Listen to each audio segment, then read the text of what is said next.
wheeling in an abyss of infinite darkness. We were minute among a myriad vast ones, bright amid a myriad dark ones. We failed.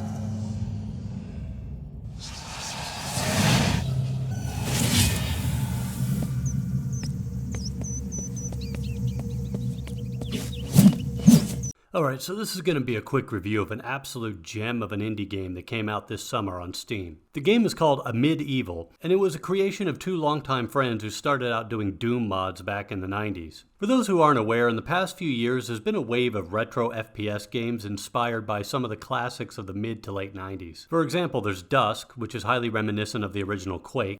Ion Fury is a build engine game in the tradition of Duke Nukem 3D, Blood, and Shadow Warrior. And then you've got Amid Evil, a tribute to fantasy Doom clone Heretic and its sequel, Hexen.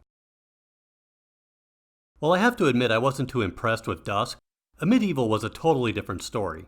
Retro shooters often try to replicate the lower resolution, pixelated graphics of the 90s, and Amid Evil certainly captures this look. At the same time, however, it also demonstrates how beautiful these graphics can be when pushed to their full potential. Whereas Quake often had dark, dull colors, the world of Amid Evil is often bright, colorful, and at times psychedelic. And color is only one aspect that makes this game so incredible.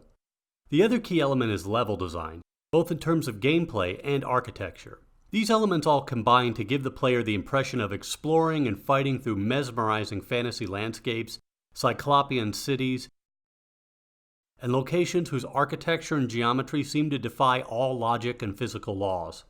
I went into this expecting a simple but fun retro FPS and repeatedly found myself admiring the architecture and vistas of the game's levels.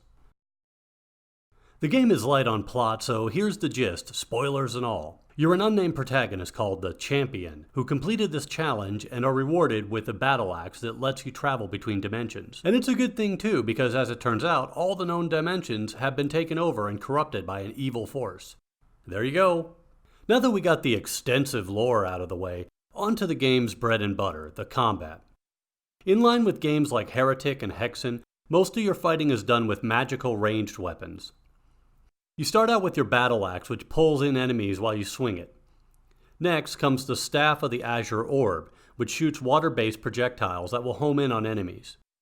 Then there's the Whisper's Edge, a saber that throws off an arc of energy and will be one of your main workhorses throughout the game. Then there's the Voltride, a trident.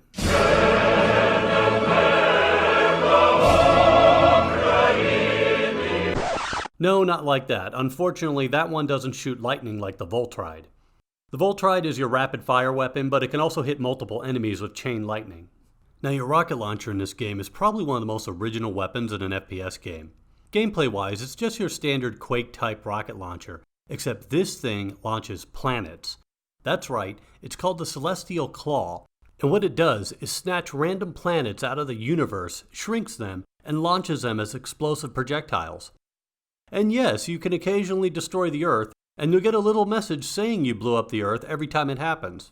You maniacs! You blew it up!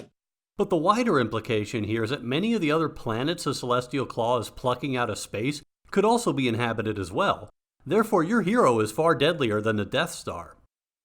Next is another workhorse weapon called the Star of Torment. It's like a mace, but its head is made of crystals. Swinging it sends a mass of crystals out like a shotgun blast, and when it kills enemies, it literally pins them to walls and ceilings.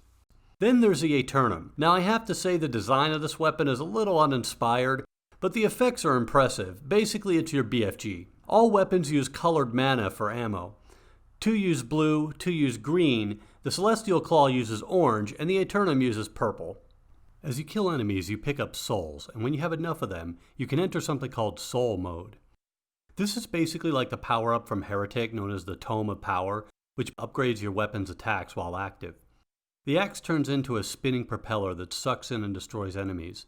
The staff shoots out a stream of projectiles and turns enemies into water. The Whisper's Edge is probably the most effective as the energy arcs it launches grow wider, cut through enemies, and ricochet off surfaces. The Voltride's chain lightning hits more enemies simultaneously. The Celestial Claw launches stars instead of planets. The Star of Torment basically wrecks everyone's shit. And the Aeternum creates black holes. If there's one drawback about Soul Mode, is that you have to plan carefully when you're going to use it, because without a certain power-up, it can take a long time to collect enough souls. And while you can collect souls as the soul meter is draining to extend the effect, you'll only be able to do it for a few seconds at best. Some players may not see this as a flaw, since you could argue that it just adds an element of strategy to the game. Now on the topic of combat in the medieval, it's a bit of a two-edged sword if you pardon the pun. First, your most used weapons have some unique characteristics you'll need to familiarize yourself with in order to maximize their effectiveness. Once you do, however, you can really start to appreciate the best aspects of fighting in this game. These tend to be the areas where you square off against one or several opponents and you're circle strafing to avoid their attacks while timing and aiming yours to hit them. Occasionally you'll face a horde of enemies, but your character is usually faster, meaning that while you'll be doing a lot of circle strafing, it isn't like Serious Sam where nearly every battle has you circle strafing backwards the whole time. On the downside, the unupgraded weapons are a bit conventional, and there are times when fighting in certain levels feels a bit tedious. But whenever that happens, you can often break up the monotony by going into soul mode, or using some of your more destructive weapons like the Celestial Claw. A couple more annoying points about the combat in this game is when you have to fight enemies at a very long distance, or when you have to fight them on narrow paths that limit your mobility. In the first case, you don't have any hit scanning weapons, no sniper rifle so to speak. Therefore, hitting an enemy shooting at you from a high perch far away can be difficult if you don't have the right weapons.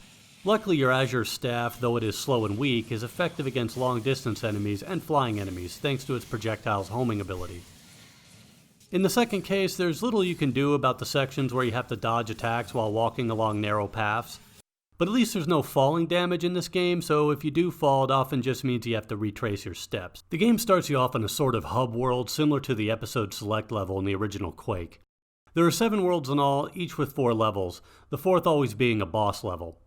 Bosses are challenging and most require more than a typical circle strafing and shoot till they're dead strategy.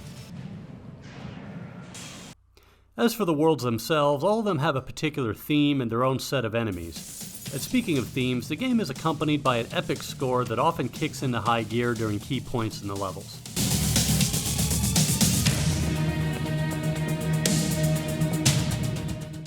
When I decided to do this review, I was going to say one flaw was a lack of replay value, but as I was replaying it again to get footage, I found myself really getting into it all over again. Part of the game's charm is that as long as you have decent FPS skills, you can just jump right into it whenever. It doesn't have long loading screens or menus to navigate, just load up and start hacking and slashing. It doesn't waste your time. And while it lacks multiplayer, it at least has a survival mode where you pit yourself against endless hordes of enemies. A Medieval seems like just another retro FPS homage to 90s games, but once you play it, you soon realize that it's an incredibly good game in its own right. It's available for a low price on Steam, so it's definitely worth your money. So if you're looking for a game that offers a unique experience as well as no-nonsense, tried-and-true FPS combat, and doesn't demand too much of your time, you should definitely get a Medieval. Well, that's the review. If you want to see more, I implore you to click like and subscribe. Also, you can support me on Patreon. The link is in the video information below.